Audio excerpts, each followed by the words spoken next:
जय श्री राम दोस्तों। आज मैं आपके लिए कहानी लेकर आई हूँ जिसका नाम है व्यवहार का महत्व। सूरज एक बहुत ही समझदार छात्र था। उसने पिछली क्लास में और वर्तमान क्लास की परीक्षा में टॉप किया था। सूरज पढ़ने लिखने में बहुत शानदार था और यही कारण था कि सूरज को अपनी पढ़ाई पर घमंड हो गया था। सूरज की इस बात से उसके माता पिता उससे खुश नहीं थे और इसका कारण था पढ़ाई को लेकर उसका घमंड और अपने बड़ों से तमीज से बात ना करना। वो अक्सर ही लोगों से ऊंची आवाज में बात किया करता था और बिना किसी वजह के ही उनका मजाक उड़ा देता था। दिन बीतते गए और देखते ही देखते सूरज ने वह क्लास भी पास कर ली। अब आगे की पढ़ाई के लिए उसे अगली क्लास में जाना था, लेकिन ये क्या, अच्छे नंबर होने के बावजूद उसका अगली क्लास में इंटरव्यू के चयन नहीं हो पाया। सूरज को लगा था कि इसके अच्छे अंक के दम पर उसे अगली क्लास में आराम से एडमिशन मिल जाएगा, पर ऐसा हो न सका। काफी प्रयास के बाद भी वो सफल न हो सका।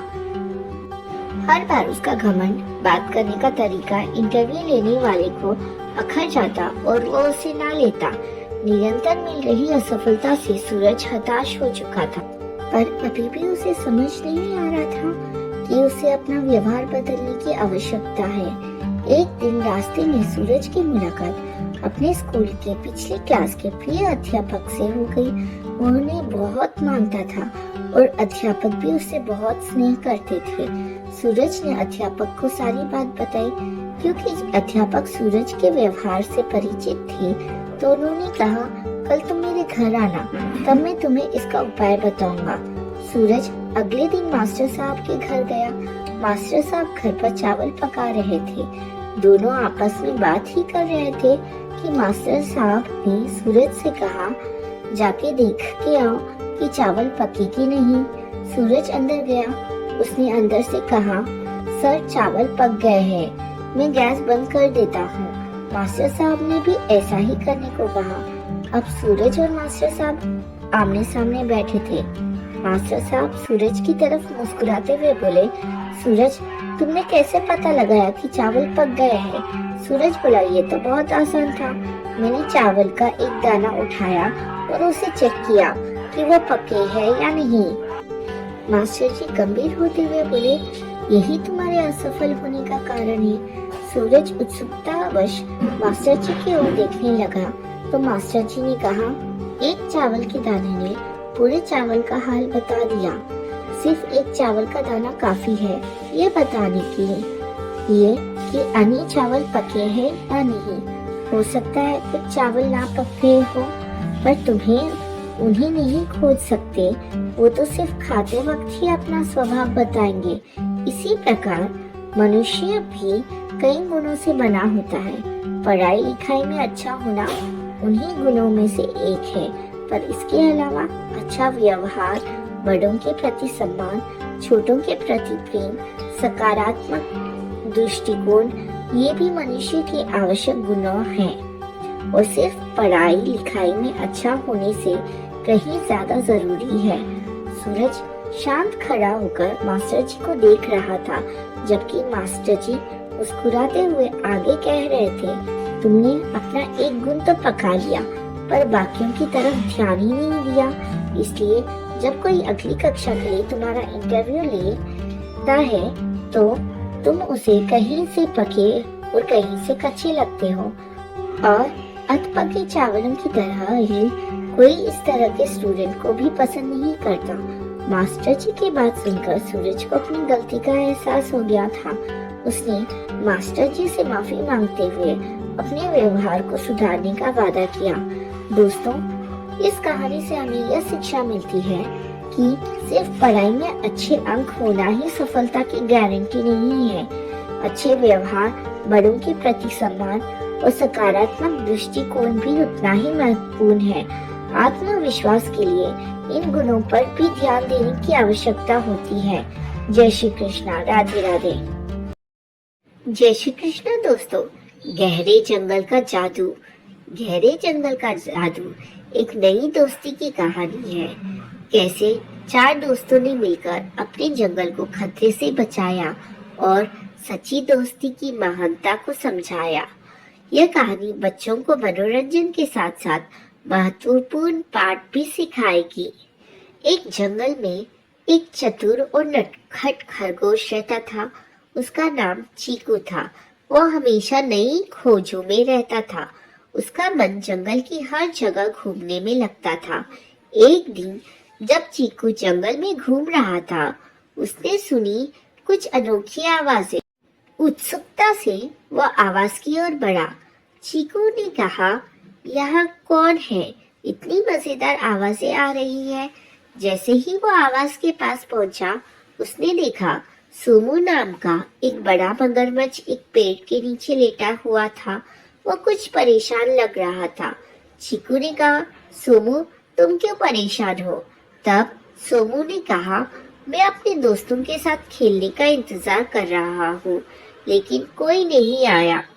इस पर चीकू हंसते हुए कहता है, तुम अकेले क्यों हो? चलो हम मिलकर खेलते हैं। तब सोमू को चीकू की बात पसंद आई और उसने हंसते हुए कहा, चलो देखते हैं हम क्या कर सकते हैं। जैसे ही चीकू और सोमू ने मिलकर खेलने का फैसला किया, जंगल में एक नया मजेदार खेल शुरू हुआ। दोनों ने मिलकर खेलते हुए कई अन्य जानवरों को भी शामिल किया, जैसे कि गोलू जो हमेशा हंसमुख रहता था और चिंकी जो नटखट गिलहरी थी। गोलू ने कहा, क्या तुम सब मिलकर खेलेंगे? यह बहुत मजेदार होगा। तब चिंकी ने कहा, हाँ, हम सब मिलकर एक नई टीम बनाएंगे। सबने मिलकर एक मजेदार खेल बनाने का फैसला किया, जिसमें सोमू को पानी के किनारे से खेलने का काम दिया गया। लेकिन सोमू को पानी में जाने से डर लग रहा था। तभी चीकू कहता है, डरो मत सोमू, हम सब तुम्हारे साथ हैं। और अब खेल शुरू हो जाता है। चीकू ने गेंद को लाने का काम किया। गोलू ने अपनी ताकत दिखाते हुए गेंद को पानी में फेंका और चिंकी ने हवा में उछालकर सबको उत्साहित किया। लेकिन खेल के दौरान अचानक एक संकट आ गया। जंगल में एक खतरनाक शिकारी आ गया, जिसने सभी जानवरों को डराया। सभी जानवर इधर उधर भागने लगे, लेकिन चीकू, सोमू, गोलू और चिंकी ने मिलकर एक योजना बनाई। चिंकी ने कहा, हमें एकजुट होना होगा, हमें अपने दोस्तों को बचाना है। तभी चीकू कहता है, सोमू तुम अपनी ताकत दिखाओ और शिकारी को डराओ। सोमू ने अपनी पूरी ताकत लगाई और मगरमच्छ की तरह गरजते हुए शिकारी की ओर बढ़ा। शिकारी ने डरकर जंगल छोड़ दिया और सभी जानवरों ने राहत की सांस ली। जंगल में फिर से शांति लौट आई। सभी जानवरों ने एक दूसरे को गले लगाया। गोलू ने कहा, देखो, जब हम सब मिलकर रहते हैं तो हमें कितनी खुशी मिलती है। सोमू ने कहा, मुझे समझ में आया है कि अकेले रहने में कुछ नहीं होता।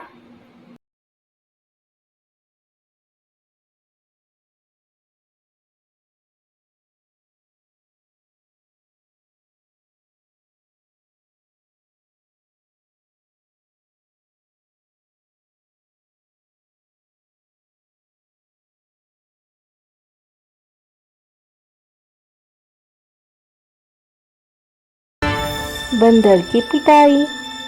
एक जंगल में एक बंदर रहता था। उसका नाम था चिंकू। चिंकू अपने आप को बहुत होशियार समझता था। वह हमेशा जंगल के भोले भाले जानवरों को बेवकूफ बनाकर उनके खाने पीने के सामान पर हाथ साफ करता रहता था। एक दिन जंगल के सभी जानवरों ने मिलकर फैसला किया कि चिंकू को जंगल से बाहर निकाल दिया जाए, क्योंकि जंगल में उसे छोड़कर बाकी सब बहुत ईमानदार थे।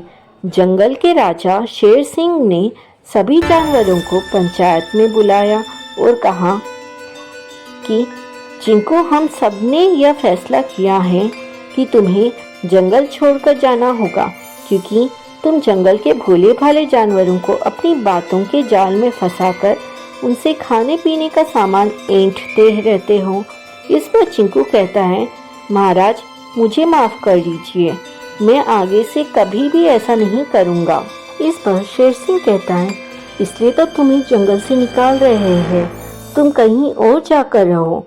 जब तुम्हारा पाला तुमसे भी तेज लोगों से पड़ेगा तो तुम्हें हमारी ईमानदारी समझ आएगी। 1 साल तक तुम्हें जंगल से बाहर जाना होगा। इस पर चिंकू चुपचाप अपनी सजा सुनता रहा। फिर वह बेमन से जंगल छोड़कर शहर आ गया। शहर में ना तो पेड़ थे जहाँ से वह फल तोड़कर खा सके और ना उसे पीने का पानी मिल रहा था। दुकानों में रखे फलों को उठाने जाता तो दुकानदार लट्टू लेकर उसके पीछे भागता। चिंकू भूखा प्यासा बड़ी मुसीबत में फंस गया। वो जंगल भी नहीं जा सकता था। एक दिन जब एक दुकानदार रात के समय अपनी दुकान बंद कर रहा था तो चिंकू चुपचाप एक खाली फलों की टोकरी में छिपकर बैठ जाता है। रात को जब दुकान बंद हो जाती है तो वो टोकरी में से निकलकर फल खाने लगता है। वहीं दुकान के फ्रिज में से पानी की बोतल और जूस निकालकर पीने लगता है। उसका पेट भर जाता है। अब उसे जोर से नींद आ रही थी, वहीं सो जाता है। सुबह जब उसकी नींद खुलती है तो दुकान खुलने का समय हो जाता है। वह चुपचाप जाकर उसी टोकरी के अंदर छिप जाता है। दुकानदार जब दुकान खोलता है तो वो देखता है कि कुछ फल आधे कुतरे हुए थे तो कुछ पूरे। उसे पानी की खाली बोतल और जूस का खाली डिब्बा भी पड़ा हुआ मिलता है। वो इधर उधर देखता है तो उसे टोकरी के बाहर चिंकू की पूंछ दिख जाती है। वो चुपचाप एक मदारी को बुला लेता है। दुकानदार कहता है, देख भाई, ये बंदर मुझे बहुत नुकसान कर रहा है, तू इसे पकड़ कर ले जा। मदारी चिंकू को पकड़ लेता है और अपने साथ ले जाता है। मदारी चिंकू को रोज मारता था और बहुत कम खाने को देता था। धीरे धीरे उसने चिंकू को नाचना सिखाया और बाकी सारे करतब भी सिखा दिए। मदारी चिंकू से कहता है एक दिन, सुन, मैंने तुझे सब कुछ सिखा दिया है, कल से तू तमाशे में दिखाना। सही से दिखाएगा तो मेरी कमाई होगी, अगर एक भी गलती की तो पिटाई होगी तेरी और शाम को खाना भी नहीं मिलेगा। अगले दिन से चिंकू मदारी के इशारे पर करतब दिखाने लगा। शाम तक वो थक जाता था, तब कहीं उसे खाना मिलता था। चिंकू रात को रोता रहता था, उसे अपने जंगल की याद आती थी। चिंकू कहता था कि काश मैं ईमानदारी से रहता तो जंगल में खाने पीने की कोई कमी नहीं थी। बिना मेहनत के खाना मिल जाता था, फिर आराम से किसी पेड़ पर सो जाते थे। एक दिन चिंकू तमाशा दिखा रहा था, तभी ऊपर आसमान में चिड़िया का एक झुंड निकला। एक चिड़िया ने कहा, अरे ये तो अपने जंगल का चिंकू है, चिंकू भी उन्हें देख लेता है। चिड़िया कहती है, क्यों चिंकू भाई, क्या हाल है? यह कहकर सारी चिड़ियाएं हंसने लगती है। इस पर चिंकू कहता है, बहन, मैं बहुत मुसीबत में हूँ, तुम शेर सिंह से कहो मुझे माफ़ करके जंगल में बुला ले, नहीं तो मैं मर जाऊँगा। चिड़िया को उस पर तरस आ जाता है। वो उस समय कुछ नहीं बोलती है और वहाँ से चली जाती है। अगले दिन फिर वापस आ जाती है। चिड़िया कहती है, चिंकू, मैंने बात कर ली है, तुम्हें शेर सिंह और बाकी सब जानवरों ने माफ़ कर दिया है। मैं रात को तुम्हारे पास आऊँगी और तुम्हारी रस्सियाँ को काटकर तुम्हें आज़ाद कर दूँगी, फिर तुम जंगल चले आना।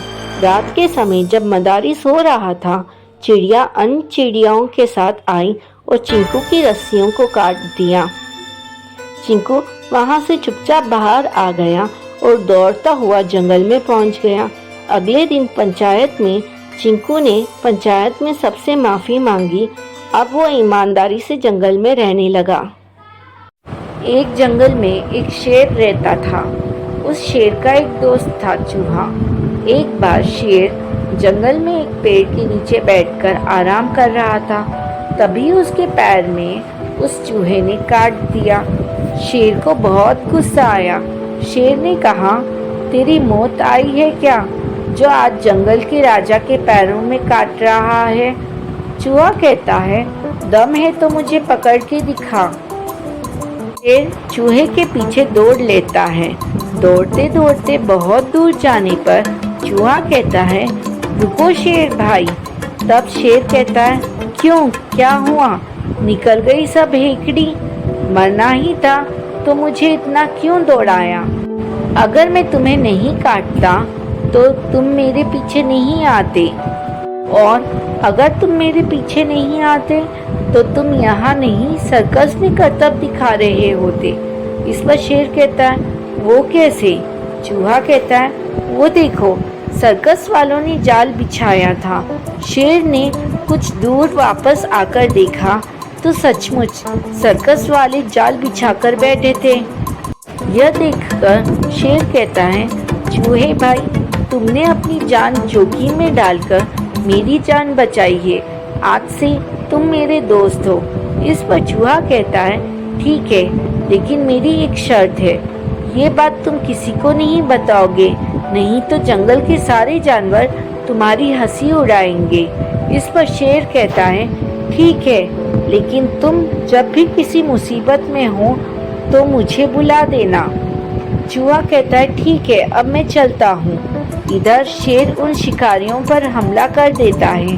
पीछे से हुए हमले से डरकर वे भाग जाते हैं। शेर और चूहे की दोस्ती अब पक्की हो गई। ऐसे कई दिन बीत गए। एक दिन चूहा अपने बिल में आराम कर रहा था, तभी शेर ने उसे आवाज़ दी। शेर की आवाज़ सुनकर चूहा बाहर आया और शेर उससे कहता है, चलो भाई, आज जंगल में घूमने चलते हैं। चूहा कहता है, चलो। दोनों घूमने चल देते हैं। रास्ते में चूहे को एक बिल्ली नजर आती है। चूहा डर के मारे शेर के पैरों के नीचे से चलने लगता है।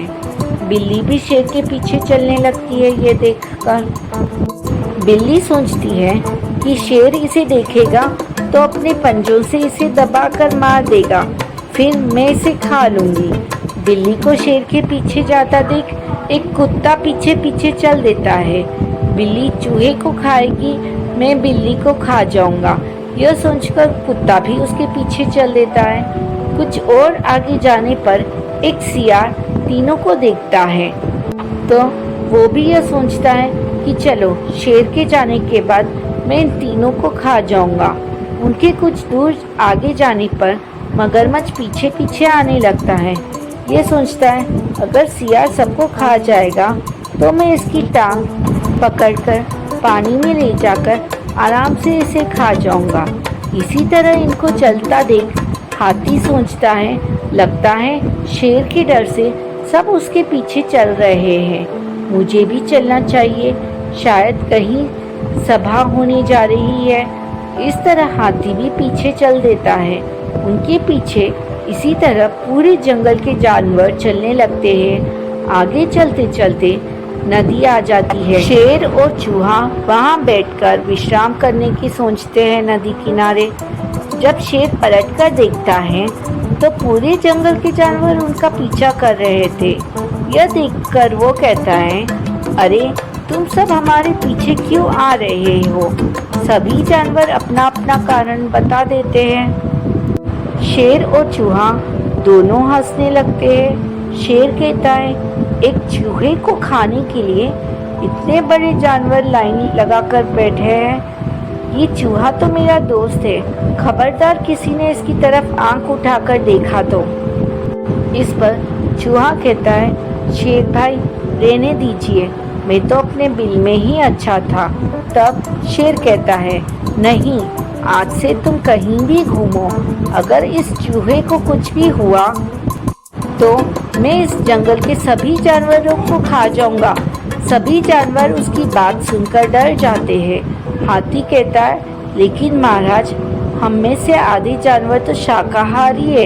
हम यह सोचकर आए थे कि आप जंगल में सभी जानवरों की सभा करने जा रहे हैं, लेकिन आप तो इस चूहे के गुणगान कर रहे हैं। शेर कहता है, सुनो, इस नन्हे से चूहे ने एक बार मेरी जान बचाई थी, इसलिए ये मेरा दोस्त है, किसी को भी छोटा नहीं समझना चाहिए। शेर की बात सुनकर सभी जंगल के जानवर चूहे की तारीफ करने लगे। इसके बाद सभी जानवरों ने मिलकर यह फैसला किया कि आज से हम सब इकट्ठे एक दूसरे की मदद करेंगे और कोई भी किसी को भी नुकसान नहीं पहुंचाएगा।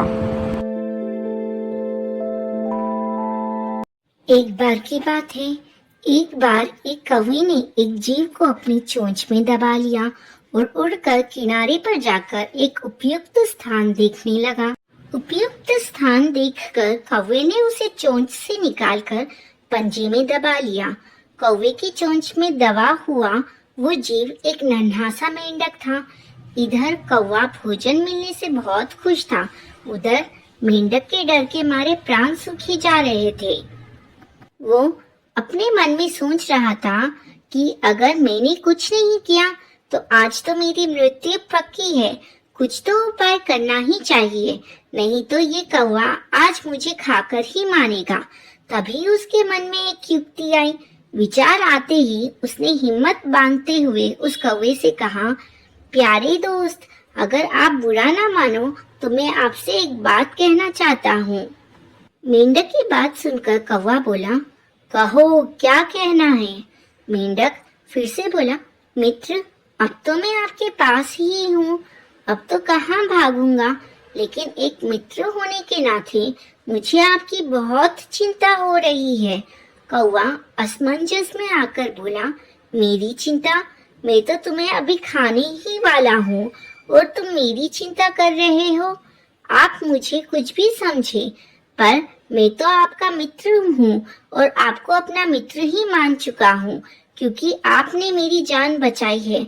मैं तो पानी में डूबा जा रहा था, आप ना होते तो मैं तो मर गया होता, इसलिए मैं भी आपकी मदद करना चाहता हूँ। मेंढक ने बोला। इस पर कौवे ने बोला, तुम मेरी मदद कैसे करोगे? तब मेंढक बोला, मित्र, आपकी चोंच बहुत प्यारी है, किंतु मेरी चमड़ी बहुत ही मोटी है। देखो तो कितनी मोटी है। मुझे खाने में कहीं आपकी प्यारी सी मासूम सी चोंच को चोट ना लग जाए। आपकी चोंच कैसे मेरी इस मोटी चमड़ी को उखाड़ पाएगी? मुझे तो आपकी चोंच पर बहुत दया आ रही है। कौवा मेंढक की बात सुनकर कुछ सोच में पड़ गया। उसे सच में मेंढक की बातों पर यकीन हो गया। कुछ सोचकर कौवे ने मेंढक से पूछा, तो मुझे क्या करना चाहिए मेंढक भाई? आप इस पर मेंढक ने कहा, आप इसको पत्थर पर रगड़कर पैनी कर ले। ऐसा करके आपकी चोंच भी पैनी हो जाएगी, तब आसानी से आप मुझे खा सकोगे। अब कौवा सोचने लगा, मेंढक कह तो सही रहा है। ऐसा सोचकर कौवा उसके कहे अनुसार कार्य करने लगा। अब कौवा पूरी तरह उसकी बातों में आ गया। उसने मेंढक को नीचे छोड़ा और पत्थर पर अपनी चोंच रगड़ने लगा। उधर कौवा अपनी चोंच को रगड़कर पैनी कर रहा था और उसका ध्यान अपनी चोंच पर ही था। ये देखते ही मेंढक उछलता हुआ पत्तों में छिप गया। जब तक कौवा कुछ कर पाता, तब तक तो मेंढक जा चुका था। कौवे ने मेंढक को हर तरफ देखा, लेकिन उसे मेंढक नहीं मिला, क्योंकि मेंढक वहां से जा चुका है। अब कौवा समझ गया कि मेंढक ने उसे बेवकूफ बनाया है और वो बन भी गया। मेंढक ने अपनी जान बचाने के लिए उसे बातों में फंसाया था। कौवा मायूस होकर सोचने लगा, गलती हमारी ही है, मैंने ही उस पर भरोसा करके गलती कर दी, साथ ही अपना भोजन भी गंवा दिया। दोस्तों, इस कहानी से हमें यह शिक्षा मिलती है कि हमें अपने लक्ष्य पर नजर गड़ाए रखनी चाहिए। छोटी सी भी गलती हमारे लक्ष्य को हमसे दूर कर सकती है। एक था जंगल, जहाँ सभी जानवर मिलजुल कर रहा करते थे। सभी जानवर जंगल के नियम का पालन करते थे और हर त्योहार साथ में मनाते थे। उन्हीं जानवरों में चीनी और मीनी नाम की दो बिल्लियां भी थी। वे दोनों बहुत अच्छी सहेलियां थी और एक दूसरे के साथ कभी नहीं छोड़ती थी। बीमारी में एक दूसरे का ख्याल रखना, बाहर साथ जाना, यहाँ तक कि वो दोनों खाना भी साथ ही खाती थी। जंगल में रहने वाले सभी जानवर उनकी दोस्ती की तारीफ किया करते थे। एक बार की बात है, मिनी को किसी काम से बाजार जाना पड़ा, लेकिन किसी कारण से चीनी उसके साथ नहीं जा सकी। चीनी को अकेले मन नहीं लग रहा था, तो उसने सोचा कि क्यों ना वो भी बाजार घूम कर आए। रास्ते में चलते हुए उसे एक रोटी का टुकड़ा मिला। उसके मन में अकेले रोटी खाने का लालच आ गया और वो उसे लेकर घर आ गई। जैसे ही वो रोटी के टुकड़े को खाने वाली थी, तभी अचानक मिनी आ गई। मिनी ने उसके हाथ में रोटी देखी तो उससे पूछने लगी कि चीनी, हम तो सब कुछ बांट कर खाते हैं और तुम तो मेरे साथ ही खाना खाती थी, क्या आज तुम मुझे रोटी नहीं दोगी? चीनी ने मिनी को देखा तो डर गई और मन ही मन मिनी को कोसने लगी। इस पर चीनी ने हड़बड़ाहट में कहा कि अरे नहीं बहन, मैं तो रोटी का आधा आधा कर रही थी ताकि हम दोनों को बराबर रोटी मिल सके। मिनी समझ गई थी और उसके मन में भी लालच आ गया था, लेकिन कुछ बोली नहीं। जैसे ही रोटी के टुकड़े हुए, मिनी चीख पड़ी कि मेरे हिस्से में कम रोटी आई है। रोटी चीनी को मिली थी इसलिए वो उसे कम देना चाहती थी, फिर भी वो बोली कि रोटी को बराबर ही दी है। इस बात को लेकर दोनों में झगड़ा हो गया और धीरे धीरे ये बात पूरे जंगल में फैल गई। सभी जानवर उन दोनों को लड़ते हुए देख रहे थे। उसी समय वहाँ एक बंदर आया और उसने कहा कि मैं दोनों के बीच में बराबर रोटी बांट दूंगा। सभी जानवर बंदर की हाँ में हाँ मिलाने लगे। ना चाहते हुए भी दोनों ने बंदर को रोटी दे दी। बंदर कहीं से तराजू ले आया और दोनों ओर रोटी के टुकड़े रख दिए। जिस तरफ वजन ज्यादा होता वो उस तरफ की थोड़ी सी रोटी यह बोलकर खा लेता कि इस रोटी को दूसरी तरफ रखी रोटी के वजन के बराबर कर रहा हूँ। वो जानबूझकर ज्यादा रोटी का टुकड़ा खा लेता, जिससे दूसरी तरफ की रोटी वजन में ज्यादा हो जाती। ऐसा करने से दोनों ओर रोटी के बहुत छोटे छोटे टुकड़े बचे। बिल्लियों ने जब इतनी कम रोटी देखी तो बोलने लगी कि हमारी रोटी के टुकड़े वापस दे दो, हम बची हुई रोटी को आपस में बांट लेंगे। तब बंदर बोला कि अरे वाह, तुम दोनों बहुत चालाक हो, मुझे मेरी मेहनत का फल नहीं दोगी क्या? ऐसा बोलकर बंदर दोनों पल्लों में बची हुई रोटी के टुकड़े को खाकर चला गया और दोनों बिल्लियां एक दूसरे का मुंह ताकती रह गई। दोस्तों, इस कहानी से हमें यह सीख मिलती है कि हमें कभी भी लालच नहीं करना चाहिए। जो कुछ भी हमारे पास है हमें उससे ही संतोष करना चाहिए और आपस में मिलजुल कर रहना चाहिए। लालच करने से जो हमारे पास है उससे भी हाथ धोना पड़ सकता है।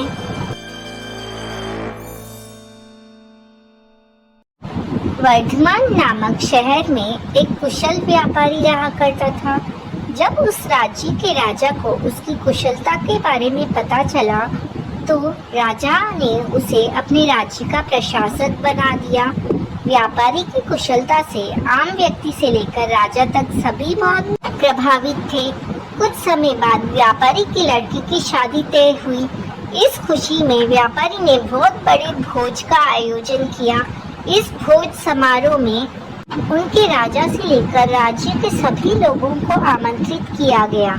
इस समारोह में राजघराने में काम करने वाला एक सेवक भी आया, जो गलती से राज परिवार के सदस्यों के लिए रखी कुर्सी पर बैठ गया।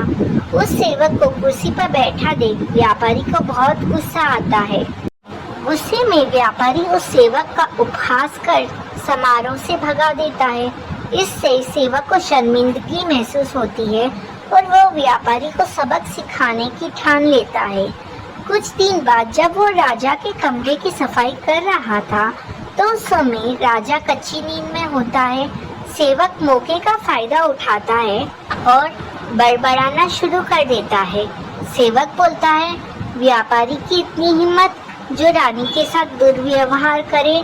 यह सुनकर राजा नींद से उठ जाता है और सेवक को कहता है, क्या तुमने कभी व्यापारी को रानी के साथ दुर्व्यवहार करते हुए देखा? सेवक तुरंत राजा के पैरों में गिरकर उनसे माफी मांगने लगता है और कहता है, मैं रात में सो नहीं पाया इसलिए मैं कुछ भी बड़बड़ा रहा हूँ। सेवक की बात सुनकर राजा सेवक को कुछ नहीं बोलता, लेकिन उसके मन में व्यापारी के लिए शक पैदा हो जाता है। इसके बाद राजा ने व्यापारी के राजमहल में प्रवेश पर पाबंदी लगाकर उसके अधिकार को कम कर दिया। अगले दिन व्यापारी किसी काम से राजमहल में जाता है तो उन्हें पहरेदार दरवाजे पर ही रोक देते हैं। पहरेदार का यह व्यवहार देखकर व्यापारी को आश्चर्य होता है। वहीं पास में खड़ा राजा का सेवक जोर जोर से हंसने लगता है और पहरेदार से कहता है, तुम्हें पता नहीं तुमने किसे रोका है? यह बहुत ही प्रभावशाली व्यक्ति है जो तुम्हें यहाँ से बाहर निकलवा सकते हैं। इन्होंने मुझे अपने बोझ समारोह से निकलवा दिया था। सेवक की उन बातों को सुनकर व्यापारी को सब समझ में आ जाता है और वह उस सेवक से माफी मांगता है। साथ ही वह उस सेवक को अपने घर दावत के लिए आमंत्रित करता है। व्यापारी ने सेवक को बड़े विनम्र भाव से भोज कराया और कहा कि उस दिन जो भी किया वो गलत था। व्यापारी से सम्मान पाकर सेवक खुश होता है और कहता है, आप परेशान ना हो, राजा से खोया हुआ सम्मान आपको जल्दी वापस दिलाऊंगा। दोस्तों, हमें इस कहानी से यह सीख मिलती है कि किसी को छोटा समझकर उनका मजाक नहीं उड़ाना चाहिए। सभी का सम्मान करना चाहिए। किसी को नीचा दिखाने से एक दिन खुद भी अपमान का सामना करना पड़ता है। एक बार की बात है, जंगल में बहुत तेज हवा चल रही थी।